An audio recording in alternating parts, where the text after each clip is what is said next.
Assalamualaikum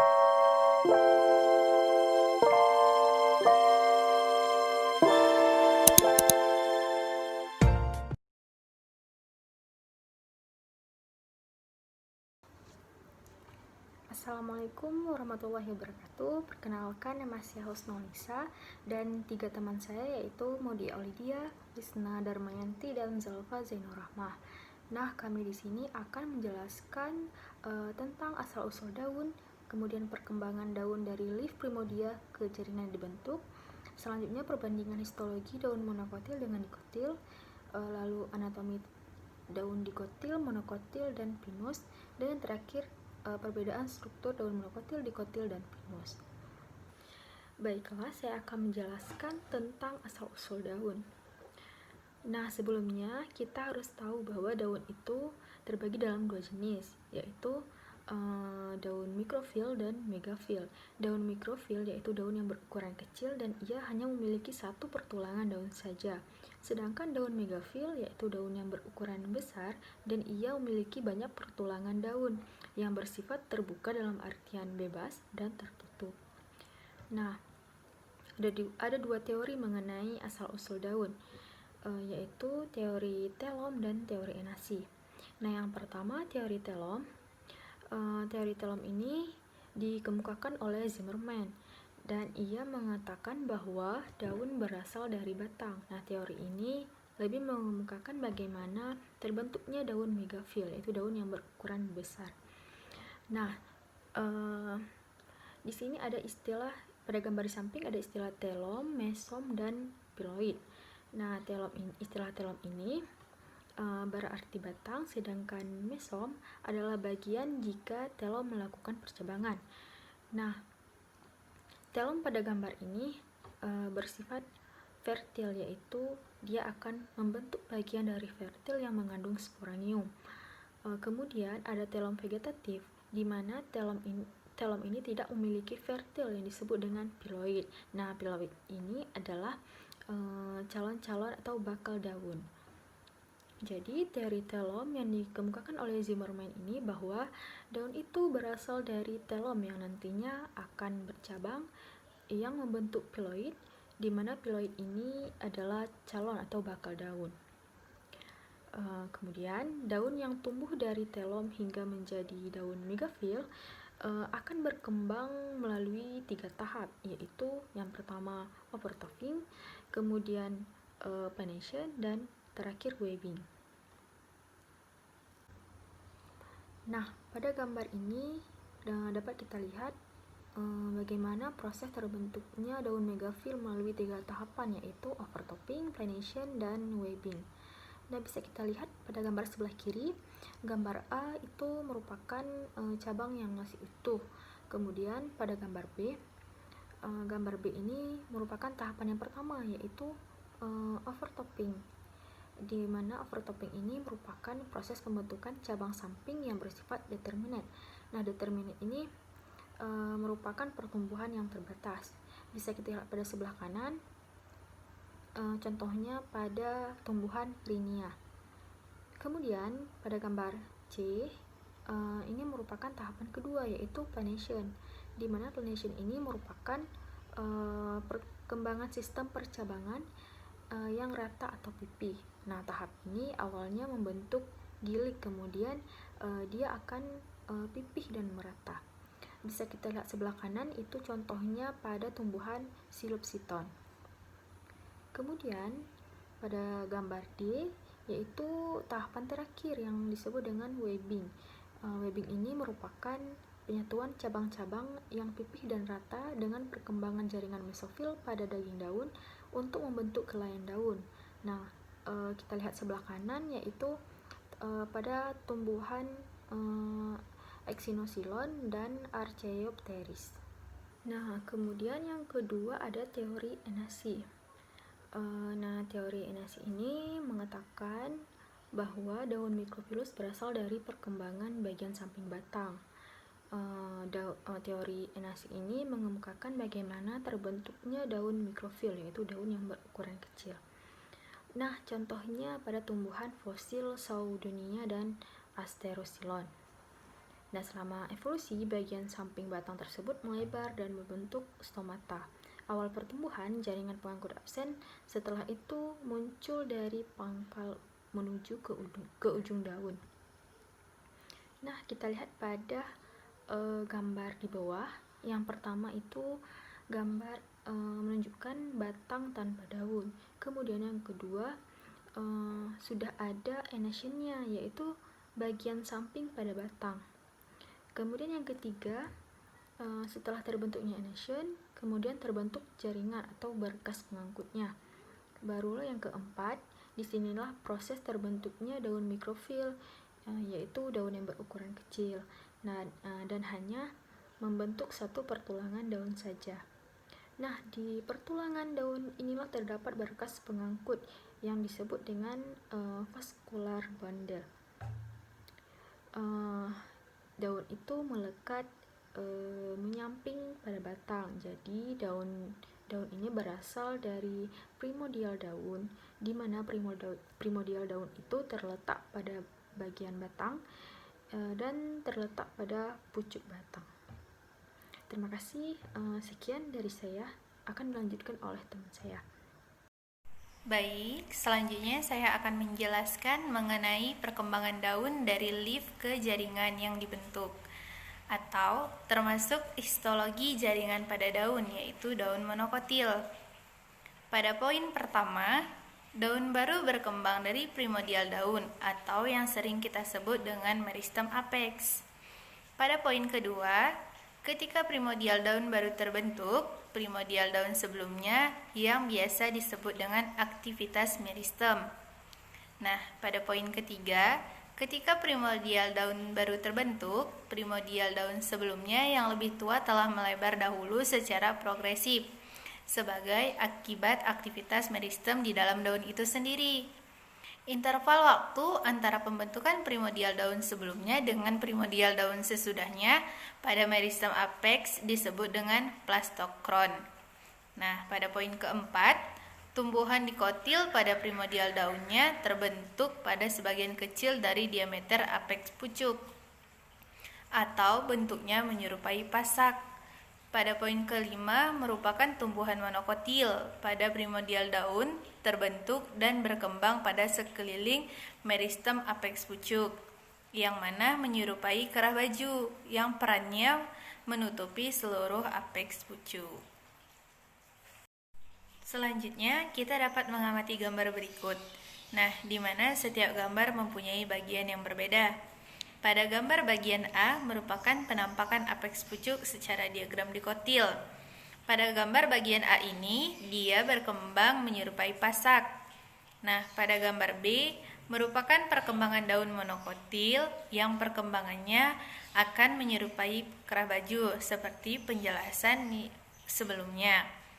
Pada gambar C merupakan zona meristematik dari perkembangan daun yang dilihat dari perkembangan atasnya. Pada gambar D merupakan gambar pada sayatan melintang. Gambar selanjutnya, dari ketiga gambar berikut kita dapat mengetahui bahwa lapisan terluar merupakan lapisan tunika yang perannya membentuk jaringan epidermis. Lapisan selanjutnya berupa korpus yang posisinya berada di bawah tunika, perannya membentuk bagian-bagian korteks maupun silia pusat. Ini saya akan menjelaskan tentang perbandingan antara histologi daun monokotil dan dikotil. Berikut dinamakan diagram histologi daun. Ada yang pada dorsiventral dan ada pada isobilateral. Dorsiventral yaitu daun pada dikotil, sedangkan pada daun isobilateral yaitu daun monokotil. Nah, pada daun diagram pertama, histologi daun berasal dari lapisan marginal dan meristem. Pada marginal meristem ini terdapat dua lapisan, yaitu lapisan marginal dan submarginal. Nah, pada lapisan marginal ini terdapat lapisan adaksial protodram yang akan membentuk lapisan adaksial epidermis. dan abaksial protoderm yang akan membentuk abaksial epidermis. Adaksial ini merupakan lapisan atas dan abaksial merupakan lapisan bawah. Nah, kemudian lapisan kedua yaitu lapisan submarginal yang terdiri dari dua lapisan, yaitu adaksial layer dan abaksial layer. Adaksial layer ini membentuk parenkim palisade, sedangkan abaksial layer akan membentuk spong abaksial.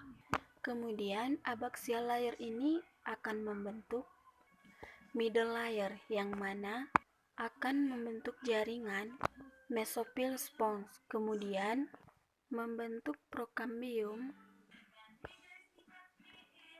yang akan membentuk jaringan pengangkut.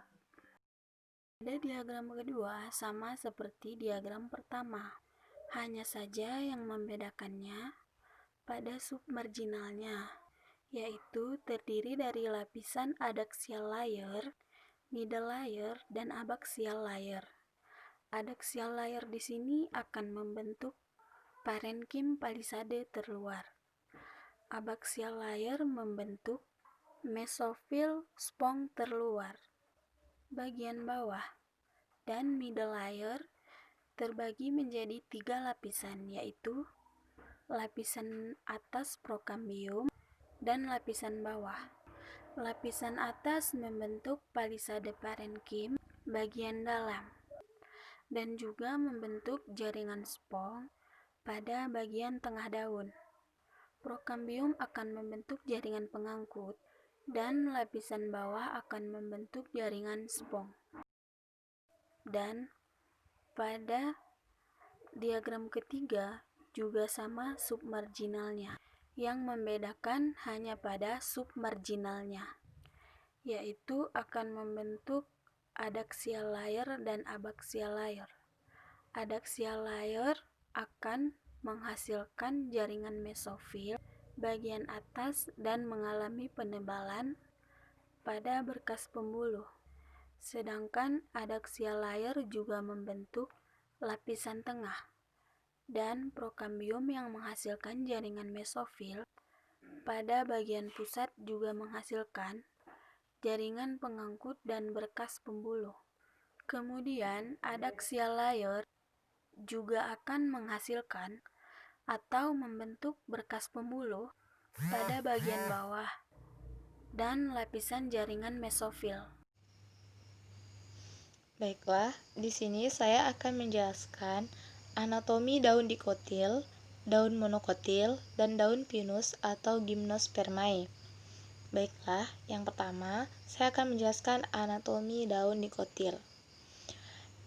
Pada daun dikotil memiliki jaringan epidermis yang terletak pada permukaan bawah daun. Lapisan luar epidermis dilapisi kutikula yang tebal dan tipis. Lapisan kutikula mempunyai fungsi yaitu untuk mencegah proses terjadinya penguapan terhadap air yang melewati permukaan dari daun.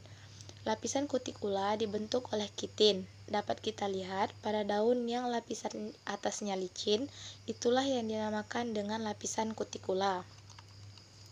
Pada umumnya memiliki jaringan epidermis atas dan permukaan epidermis bawah terdapat stomata yang diapit oleh 2 sel penutup.